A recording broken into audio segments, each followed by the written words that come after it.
What if I told you the most powerful things for your health aren't locked behind a prescription counter? They're in the dirt, not some rare, exotic plant you've never heard of. We're talking 20 of the most common, easy-to-grow herbs on the planet. Things that thrive in almost any climate, any yard, any garden bed. Some you probably already have and don't even know what they're worth. By the end of this video, you'll never look at your backyard the same way again. Number 1, aloe vera. You burn your hand on the stove. The first thing you want to do is run to the medicine cabinet. But what if the fix was already sitting on your windowsill, alive and ready to go? Most people treat aloe like a decorative houseplant, something to fill a corner and collect dust. Big mistake. The gel inside those thick, spiky leaves is packed with compounds that fight inflammation, kill certain bacteria, and speed up skin repair. Researchers have looked at it for burns, cuts, dry skin, and even gut irritation when taken internally. And it works on contact. No waiting for a pill to kick in. Here's the kicker. Aloe is almost impossible to kill. It needs almost no water, thrives on neglect, and one plant can keep producing fresh gel for years. You don't even need a garden, just a sunny windowsill. Bottom line, the next time you reach for a tube of burn cream, flip it over and read what's in it. Aloe is free, it's renewable, and it's been doing this job for thousands of years before that tube ever existed. And the plants that follow? Some of them go even deeper. Number 2, chamomile. Millions of people take sleep aids every night. The side effect list on those boxes is longer than the actual instructions. And yet, there's a small, daisy-like flower that's been calming nerves and helping people sleep for centuries, and most people dismiss it as grandma's tea. Here's the truth. Chamomile contains a compound called apigenin, a flavonoid that binds to GABA receptors in your brain. Those are the same receptors that prescription anti-anxiety drugs, benzodiazepines, target. That's not folk medicine. That's chemistry. And unlike a pill, you're getting apigenin alongside dozens of other plant compounds that work together at the same time. Growing it is simple, but it has one quirk. Chamomile prefers cooler weather and struggles in heavy summer heat. Start it in spring or fall, give it full sun and well-drained soil, so the second year, and it reseeds itself. It basically takes care of itself. 1 cup before bed costs almost nothing when you grow it yourself. Compare that to a month's supply of sleep aids, plus the morning grogginess that comes with them, and chamomile stops looking like an afterthought real fast. Number 3, peppermint. You get a tension headache, and the first thing you do is reach for a pill. But there's a plant probably growing wild in your yard right now that works on headache pain when you rub it on your forehead and temples. Most people mow right over it. Peppermint spreads like crazy, smells strong, and nobody thinks of it as medicine. That's a mistake. The menthol in peppermint stimulates cold receptors in your skin, creating a cooling effect that cuts into pain signals and influences blood flow. Researchers have studied it head-to-head against common pain relievers for tension headaches, and it held its own. And that's just for headaches. The same plant helps with digestion, nausea, congestion, and cramps. One plant, 4 different uses. Fair warning though, peppermint spreads through underground runners and will take over your entire garden bed if you let it. Grow it in a container. Problem solved. Here's the truth. Menthol is already in the muscle rubs, chest balms, and throat lozenges you're buying right now. You're paying for the processed version of something you could grow yourself for almost nothing. Number 4. Lavender. Walk into any drugstore and count how many products have lavender on the label. Sleep sprays, stress lotions, calming bath soaks. Now ask yourself why you're paying for a diluted version of something you could just grow. Lavender gets written off as spa stuff. Nice smell, not serious medicine. But the research tells a different story. The 2 main compounds in lavender, linalool and linaloyl acetate, have real sedative and anti-anxiety effects. They work on the same brain pathways that promote relaxation and reduce stress. In Europe, a pharmaceutical product derived from lavender oil is actually approved for treating anxiety disorder. That's not a coincidence. And here's the kicker. Turning lavender into a usable remedy at home couldn't be easier. Make a salve for dry or irritated skin. Stuff dried flowers into a pillowcase. Brew the flowers into a tea. Or just rub a fresh sprig between your fingers and breathe in. That's it. The plant itself loves full sun, dry soil, and almost no attention once it's established. It's drought-tolerant, attracts pollinators, and comes back year after year. One plant, multiple uses, and you're already paying for it, just in someone else's bottle. Number 5. Calendula, pot marigold. There's a bright orange flower that looks like it belongs in a vase. Cheerful, almost too pretty to take seriously. But herbalists have been using it to treat skin wounds, rashes, and inflammation for hundreds of years. Calendula, also called pot marigold, gets planted for color, not medicine. That's a mistake. The petals are loaded with flavonoids and triterpenoids that fight inflammation and kill bacteria on contact. Skincare companies already know this, which is exactly why you see calendula extract on high-end creams and serums. For minor cuts, scrapes, dry skin, eczema flare-ups, and even diaper rash, calendula oil or salve is one of the gentlest and most effective things you can put on skin. Safe enough for kids, which is more than you can say for some OTC creams with ingredient lists you need a chemistry degree to read. And making it at home is simple. Steep dried petals in oil, melt in some beeswax, pour into tins. Done. It keeps for months. Here's the kicker. The more you harvest the flowers, the more the plant produces. It reseeds itself, tolerates poor soil, and basically runs itself after the first season. Number 6. Echinacea coneflower. You feel that first scratch in your throat, that early warning sign. Most people ignore it or grab a vitamin C packet.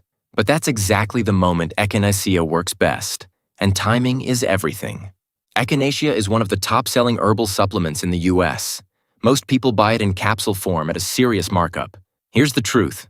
It's also one of the most beautiful, easy-to-grow perennials you can put in a garden, and the whole plant is usable. The research is mixed, but several solid studies show it can cut the length and severity of upper respiratory infections when you take it early. The active compounds, alkylamides and polysaccharides, work together to activate immune cells and ramp up your body's defenses fast. And here's the kicker. Roots, leaves, and flowers all have medicinal value. The root is the most potent and works best in tinctures. The leaves and flowers make a solid tea. You can harvest both from a single plant without killing it. It's a native North American wildflower, so it's already built for a wide range of climates. Drought-tolerant, deer-resistant, and it comes back every year without any help from you. Number 7. Holy basil, Tulsi. Stress isn't just feeling overwhelmed. It drives heart problems, immune breakdown, and hormonal chaos. And the standard pharmaceutical answer comes with a real dependency risk.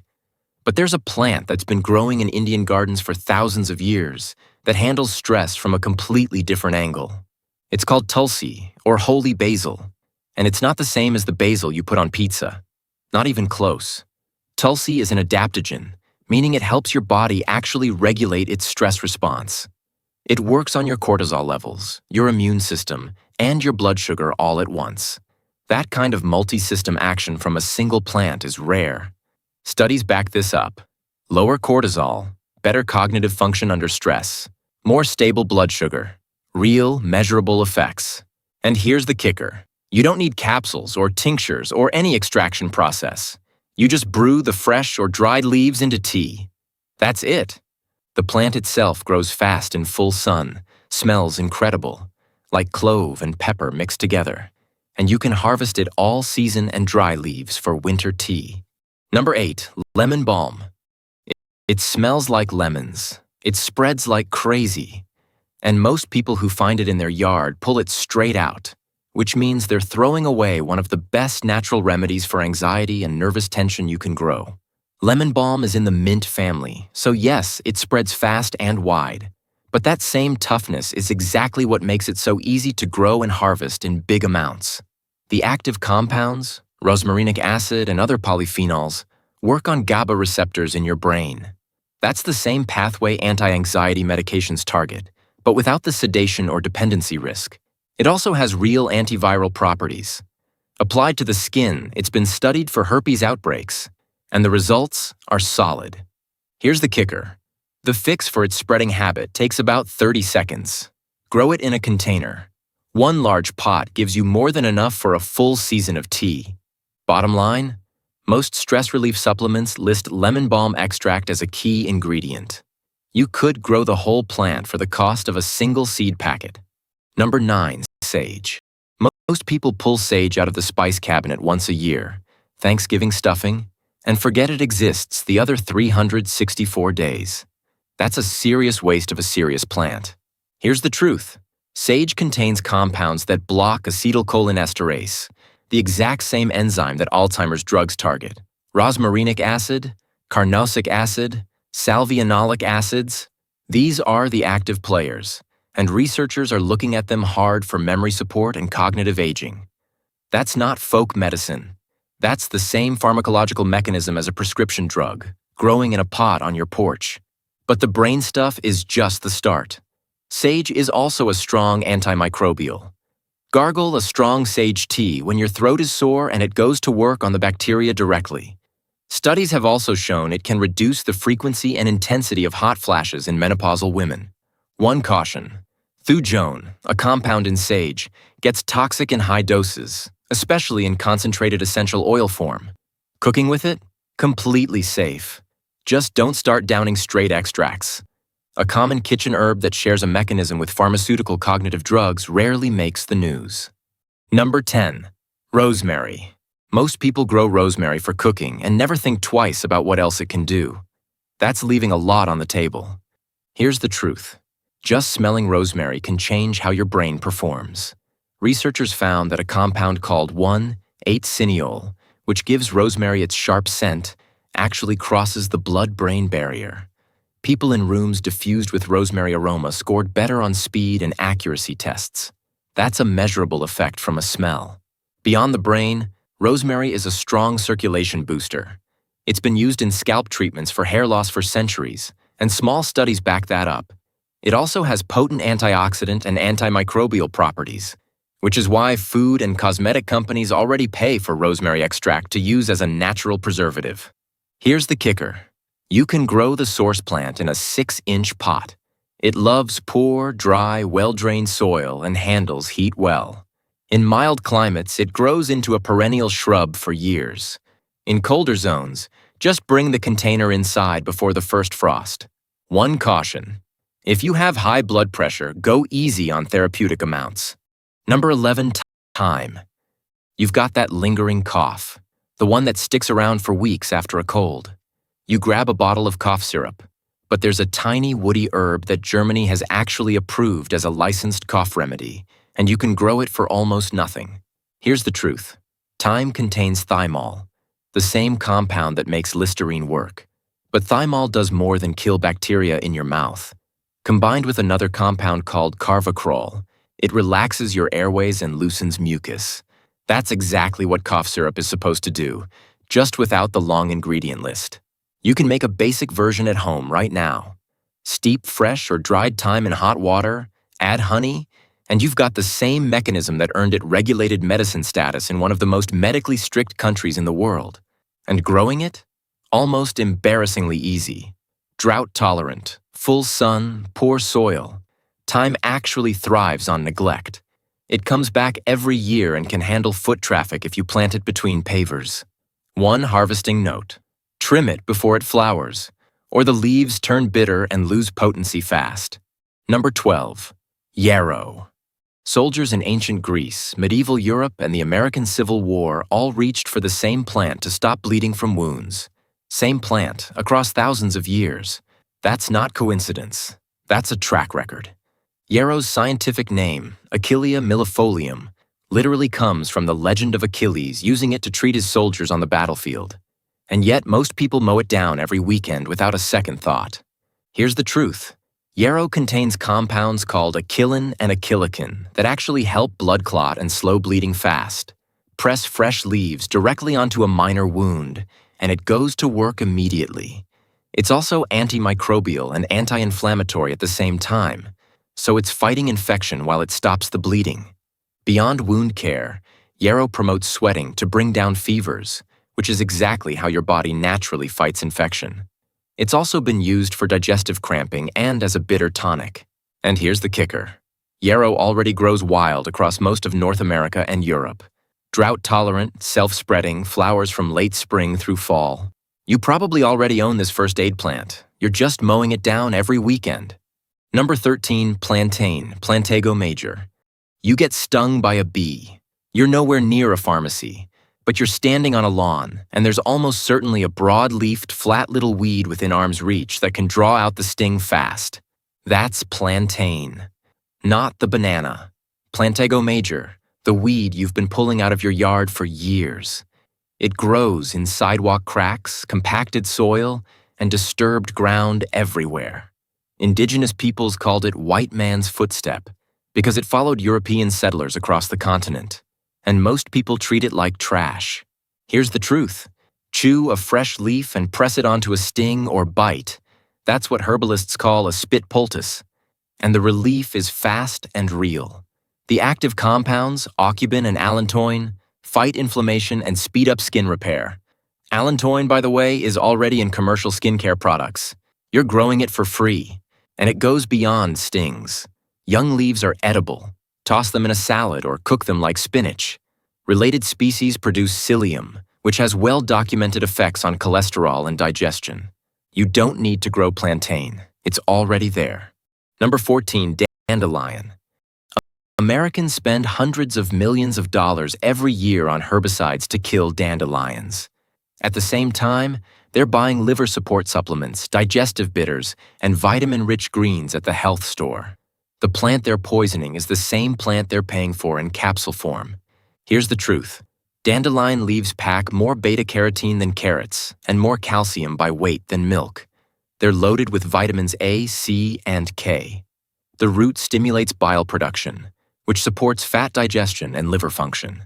And the leaves work as a mild diuretic. But here's the kicker. Unlike prescription diuretics, they naturally replace the potassium they flush out. That's a real pharmacological difference. Every single part of this plant is usable. Young leaves go straight into salads or sautéed greens. Roots get roasted into a coffee substitute or made into tincture. Flowers go into vinegar, wine, or right onto your plate as a garnish. Zero waste. And dandelions grow everywhere. Any climate, any soil, zero effort. They spread on their own and ask nothing from you. You've been waging war on your own medicine cabinet. Number 15, comfrey. There's a plant so good at healing broken bones and sprains that people called it knit bone for centuries. European hospitals used it. Then regulators pulled it from store shelves, but only for internal use. Growing it and putting it on your skin? Still completely legal. Here's the truth. Comfrey contains allantoin, the same compound in plantain, which speeds up cell repair and tissue growth. It also contains rosmarinic acid, which cuts inflammation fast. Studies on comfrey root cream for ankle sprains and back pain showed results that rival some pharmaceutical topical treatments. Germany's Commission E, one of the most rigorous herbal medicine bodies in the world, officially approved it for sprains, bruises, and muscle pain. But here's the kicker. Comfrey contains pyrrolizidine alkaloids, which are toxic to your liver when you eat them. So the rules are simple. Don't eat it. Don't put it on broken skin. Don't use it for weeks on end. Topical use on intact skin for acute injuries? The evidence is solid. The plant itself grows back from even a tiny root fragment left in the ground. So plant it where it can spread. Number 16, ginger. Researchers put ginger extract head-to-head against a common anti-inflammatory drug for osteoarthritis knee pain. Ginger didn't win by a landslide, but it performed in the same ballpark as the pharmaceutical. That's a big deal for a root you can grow in a pot on your back porch. Most people think of ginger as a stomach remedy, something for nausea on a rough car ride. And yes, it's one of the most well-studied natural remedies for nausea, including morning sickness and chemotherapy-related nausea. But the anti-inflammatory research goes way beyond the stomach. Ginger contains compounds called gingerols and shogols that block the same inflammatory pathways as NSAIDs like ibuprofen. But here's the kicker. Ginger doesn't carry the stomach lining damage risk that comes with long-term NSAID use. That's a real trade-off worth knowing. Growing it is simple. Plant a fresh rhizome from the grocery store in spring, give it partial shade and warmth, and harvest in fall when the leaves die back. One more thing. dried ginger actually has a higher concentration of Shogal's, making it more potent for inflammation than the fresh root. Number 17, turmeric.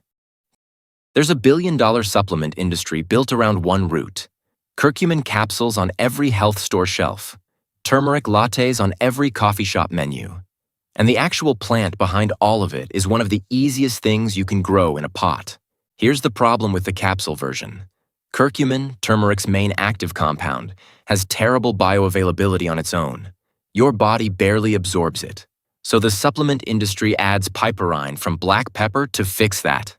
But when you eat the whole fresh root, you get the full range of compounds together exactly the way the plant made them. And the research on curcumin is serious. It blocks NF-κB, one of the main molecular switches that drives chronic inflammation.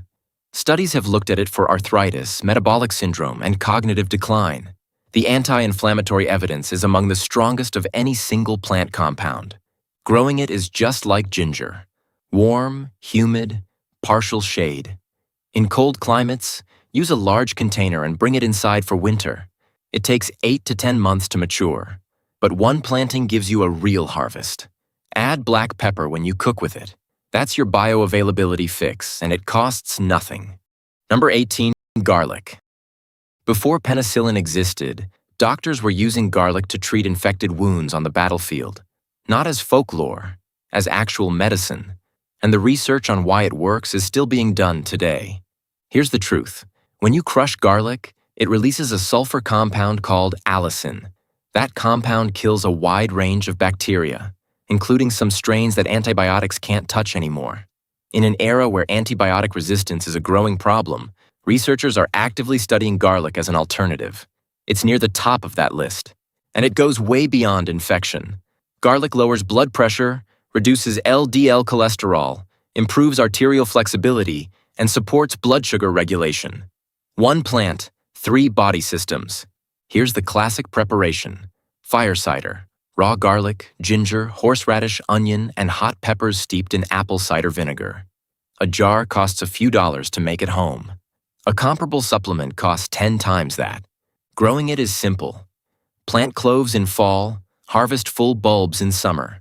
1 clove goes in, a whole head comes out.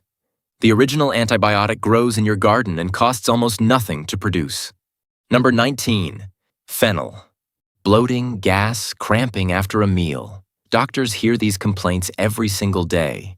And the standard answers are antacids, gas pills, or prescription drugs. But there's a tall, feathery plant with yellow flowers that cultures all over the world have used as a gut remedy for thousands of years. Here's the truth. Fennel's main active compound, anethole, is an antispasmodic. It relaxes the smooth muscle in your digestive tract. That's exactly what you need when you're dealing with trapped gas and cramping. It's not just soothing, it's working on the actual cause. And here's the kicker. European folk medicine used fennel seed tea to treat infant colic, and small studies back up both its safety and effectiveness for babies. For adults, it works on IBS-type symptoms, post-meal bloating, and general gut discomfort. One caution worth knowing. Fennel is allelopathic, meaning it releases compounds that stunt the growth of nearby plants. Give it its own dedicated bed, away from your other herbs and vegetables. The prep couldn't be simpler. Chew a few seeds after a heavy meal. That's it. A small jar of dried fennel seeds lasts for months. Number 20, oregano. Those little bottles of oregano oil on health store shelves are expensive. And the gap between what you pay for the concentrated extract and what it costs to grow the actual plant is almost embarrassing. Here's the truth. Oregano's power comes from 2 compounds, carvacrol and thymol. These are broad-spectrum antimicrobials that work against bacteria, fungi, and some parasites. Researchers have looked at oregano oil for SIBO, Candida overgrowth, and respiratory infections. The evidence is still building, but the direction is consistent. And here's the kicker. Fresh oregano ranks among the highest antioxidant herbs by weight, beating out most fruits and vegetables you'd normally associate with antioxidant content. That's straight from USDA data. Cook with it regularly, and you're getting real antioxidant intake from something growing in your garden. The plant itself is nearly impossible to kill. Drought-tolerant, poor soil comes back every year. Just harvest before it flowers, or the leaves turn bitter fast. But don't go overboard with the concentrated oil. High doses can interact with blood thinners and diabetes medications. The whole herb, used in cooking and tea, gives you the benefits at a safe level. 20 plants. Most easy to grow, several already living in your yard right now. Together they cover wound care, pain relief, digestion, sleep, anxiety, infection, and inflammation. That's most of your medicine cabinet, grown in dirt for almost nothing. Here's the truth. 80% of the world still relies on plant-based medicine as their main source of care. Not as a backup plan, as the plan. Start with 2 or 3 plants that match your climate. Learn one preparation. A tea, a salve, a tincture. The goal isn't to ditch modern medicine. It's to stop paying for things that grow in the ground. Subscribe, and we'll keep showing you exactly how.